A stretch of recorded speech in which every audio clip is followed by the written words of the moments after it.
Oh, shit.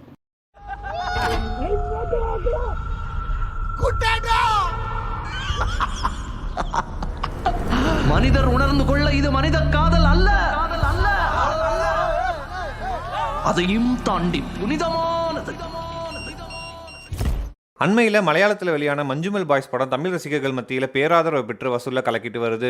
ஜெயம் ரவியோட siren, Lal சலம் போன்ற தமிழ் படங்களையே ஓரங்கட்டி இப்போ வரைக்கும் தமிழ்நாட்டில் மட்டும் இந்த படம் 3 கோடி வரைக்கும் வசூல் செஞ்சு அசத்தி இருக்கு. இதே வேகத்தில் போனால் தமிழ்நாட்டில் அதிக வசூல் செஞ்ச மலையாள படங்கிற ஆல் டைம் ரெக்கார்டை இந்த படம் கிரியேட் பண்ணும் எதிர்பார்க்கப்படுது. முக்கால்வாசி படம் தமிழ்நாட்டில் எடுக்கப்பட்டதாலும் கமலோட குணா படத்துக்கு ட்ரிபியூட் செஞ்சதாலும் இந்த படத்தை தமிழ் ரசிகர்கள் ரொம்பவே பர்சனலாக கொண்டாடிட்டு வராங்க. கமலோட தீவிர ரசிகரான இந்த படத்தோட டைரக்டர் கமல்ஹாசனை போலவே இந்த படத்தில் பல விஷயங்களை ஒளிச்சு வச்சிருக்காரு. அதெல்லாம் என்னென்னங்கிறத இந்த வீடியோவில் பார்க்கலாம் வாங்க. 2006ஆம் ஆண்டு கேரளாவிலிருந்து கொடைக்கானலுக்கு டூருக்கு வர ஒரு குரூப் இங்கே குணா குகையை சுற்றி பார்க்க ஆசைப்படுறாங்க.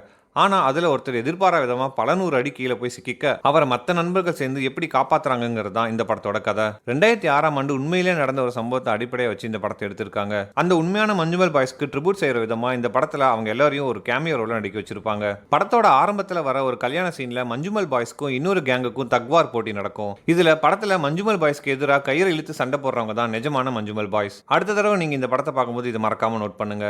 படத்தில் நடந்த 80% காட்சிகள் நிஜ லைஃப்ல அவங்களுக்கு நடந்த சம்பவங்கள் தானா. சினிமாவுக்காக அங்கங்க சில மாற்றங்களை படக்குள்ள செஞ்சிருக்காங்க. குறிப்பா இந்த படத்துல தமிழ்நாடு போலீஸ் நடந்துக்கிற விதம் எல்லாரையும் ஆச்சரியப்படுத்தி இருக்கும். தமிழ்நாடு போலீஸ் இவ்வளவு மோசமானவங்களான்னு எல்லாரையும் பதற வச்சிருக்கும். ஆனா படத்துல காட்டினது வெறும் 10% நிஜ சம்பவத்துல இதை விட மோசமா போலீஸ் நடந்துகிட்டதா படக்குழு சொல்றாங்க. ஆனா அது அப்படியே படம் பிடிச்சா கேரளாக்காரங்க தமிழ்நாட்டு போலீஸை தப்பா காட்டி இருக்கிறதா பிரச்சனை வரும்னு சொல்லி படத்துல பல விஷயங்களை மறைச்சிருக்காங்க. குறிப்பா இந்த படத்தோட கிளைமேக்ஸ்ல தமிழ்நாடு போலீஸ் மனசு மாறுற மாதிரி காட்டியிருப்பாங்க. ஆனா நிஜத்துல அப்படியெல்லாம் நடக்கலையா.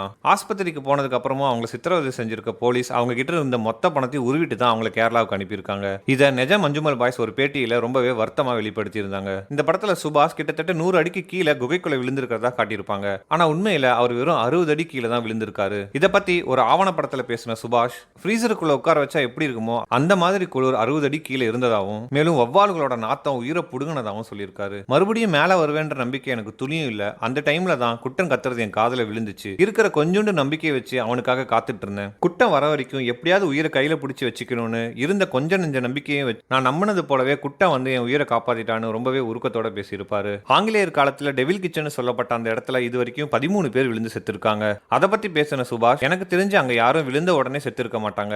கண்டிப்பா யாராவது நம்மளை காப்பாற்ற வருவாங்களான்னு காத்துட்டு இருந்திருப்பாங்க. நாள் ஆக பசியிலும் தாகத்திலும் தான் அவங்க உயிரிழந்திருப்பாங்க. குட்டம் மட்டும் வராம இருந்திருந்தா நானும் அப்படிதான் செத்துருப்பேன்னு சுபாஷ் உருக்கமா பேசினாரு. இந்த சம்பவத்தை பத்தி பேசின குட்டன், சுபாஷ் சரியா 5 மணிக்கு குழியில விழுந்தான். முதல் 1/2 மணி நேரத்துக்கு எங்களுக்கு என்ன பண்ணணும்னே தெரியல. அதுக்கப்புறம் தான் போய் போலீஸை கூட்டிட்டு வந்தோம். அதுக்கப்புறம் நடந்தது எல்லாமே படத்துல வந்ததுதான் சொல்லியிருக்காரு. படத்துல காட்டினது போலவே நிஜத்திலையும் போலீஸ் வந்து கொஞ்ச நேரத்துக்கு காப்பாத்துற மாதிரி நாடகம் ஆடி இருக்காங்க. ஆனா அதை புரிஞ்சுக்கிட்ட மஞ்சுமல் பாய்ஸ் யாருக்கும் தைரியம் இல்லைன்னா நாங்களே குழிக்குள்ள இறங்கணும்னு தைரியமா முன் வந்திருக்காங்க. இதெல்லாம் படத்துல பார்க்கும்போது கூஸ் பம்ப் வர்றது யாராலையும் தவிர்க்க முடியாது. ஆனா நிஜத்திலேயே இது அப்படியே நடந்துச்சுன்னு நினைக்கும் போது உண்மையிலே புல்லரிக்குது. இந்த படம் உண்மைக்கு நெருக்கமா இருக்கணும்ன்றதுக்காக நிஜ மஞ்சுமல் பாய்ஸை தினமும் படப்பிடிப்புக்கு கூட்டிட்டு போயிருக்காங்க. நிஜத்துல எப்படி நடந்ததோ அதை ஒவ்வொன்றா டீடைல்டா கேட்டு படம் பிடிச்சிருக்காங்க. இந்த சம்பவம் நடந்து கிட்டத்தட்ட 18 வருஷம் ஆனதால அன்னைக்கு நடந்ததை ஒவ்வொருத்தரும் ஒவ்வொரு விதமா சொல்ல உண்மையிலே என்னதான் நடந்துச்சுன்னு படக்குழு ஒரு கட்டத்துல கன்ஃபியூஸ் ஆகியிருக்காங்க. அதுக்கப்புறம் பேப்பர்ல கிடைச்ச தகவல்கள், இவங்க கொடுத்த பேட்டிகள் எல்லாத்தையும் ஒவ்வொன்றா சேகரிச்சு இந்த படத்தோட திரைக்கதை அமைச்சிருக்காங்க. மேலும் இது எல்லாத்தையும் டாக்குமெண்ட் பண்ணியிருக்க படக்குழு விரைவில் இது ஒரு டாக்குமெண்ட்ரியா ரிலீஸ் பண்ண திட்டமிட்டு இருக்காங்க. அதுல நிஜ மஞ்சுமல் பாய்ஸோட பேட்டிகள் பிரதானமா இடம்பெற காத்துட்டு இருக்கு. கமலோட அன்பே சிவம் படத்துல அடுத்தவங்களுக்காக கண்ணீர் சிந்துற அந்த அன்பு தான் கடவுள்னு ஒரு வசனம் பேசியிருப்பாரு. அதை இந்த படத்திலையும் டைரக்டர் ரொம்பவே அழகா காட்டியிருப்பாரு. படத்தோட ஆரம்பத்தில் பழனிக்கு வரும்போது உனக்கு கடவுள் நம்பிக்கை இல்லையான்னு சுபாஷ் கிட்ட பிரசாத் கேட்பாரு. அதுக்கு சுபாஷ் கடவுள்னா என்னன்னு கேட்பாரு. அதுக்கு பிரசாத் மேல இருந்து ஒரு ஒளி தெரியும், அதுதான் இறை நம்பிக்கைன்னு சொல்லுவாரு. இந்த படத்தோட கிளைமேக்ஸ்ல சுபாஷ் கிட்டத்தட்ட முழு நம்பிக்கையை இழந்து தவிச்சிட்டு இருக்கும்போது குட்டன் மூலமா அவருக்கு மேல இருந்து ஒரு ஒளி தெரியும், அந்த ஒளி தான் இறை நம்பிக்கைன்னு கமல்ஹாசன் பாணியிலேயே இயக்குனர் சொல்லாம சொல்லியிருப்பாரு. இந்த படத்துல குட்டன் கேரக்டர்ல நடிச்ச ஷௌபின் சாஹிரா அவ்வளவு சீக்கிரம் யாராலையும் மறக்க முடியாது. ஆனா பலருக்கும் தெரியாத ஒரு விஷயம் என்னன்னா அவர் தான் இந்த படத்தோட ப்ரொடியூசர். இந்த கதையை கிட்டத்தட்ட 4-5 ப்ரொடியூசர் கிட்ட கொண்டு போயிருக்காங்க.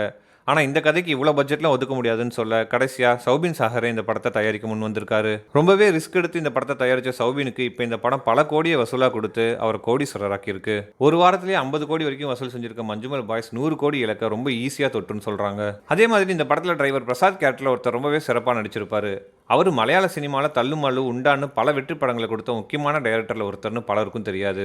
இப்படி இந்த படத்துக்குள்ள ஏராளமான விஷயங்களை படக்குழு ஒளிச்சு வச்சிருக்காங்க. அண்மையில் இந்த படத்தை பார்த்த நடிகர் கமலஹாசன் படக்குழுவை தன்னோட ஆஃபீஸ்க்கே கூப்பிட்டு பாராட்டியிருக்காரு. படத்தில் தனக்கு என்னெல்லாம் பிடிச்சதுங்கிறத கிட்டத்தட்ட அரை மணி நேரத்துக்கு டீட்டெயில்டாக கமலஹாசன் பேச படக்குழு ரொம்பவே உற்சாகம் அடைஞ்சிருக்காங்க. இப்போ வரைக்கும் இந்த படத்தை பார்க்காதவங்க தயவு செஞ்சு தேட்டரில் போய் பார்த்துருங்க. ஓடிடியில் வரட்டும் அப்புறம் பார்த்துக்கலாம்னு சொல்லி ஒரு அற்புதமான தேட்டர் எக்ஸ்பீரியன்ஸை மிஸ் பண்ணிடாதீங்க. இந்த வீடியோ பிடிச்சிருந்தா லைக் பண்ணுங்க. மேலும் இது போன்ற தகவல்களை தெரிஞ்சுக்க நம்ம சேனலுக்கு சப்ஸ்கிரைப் பண்ணுங்க.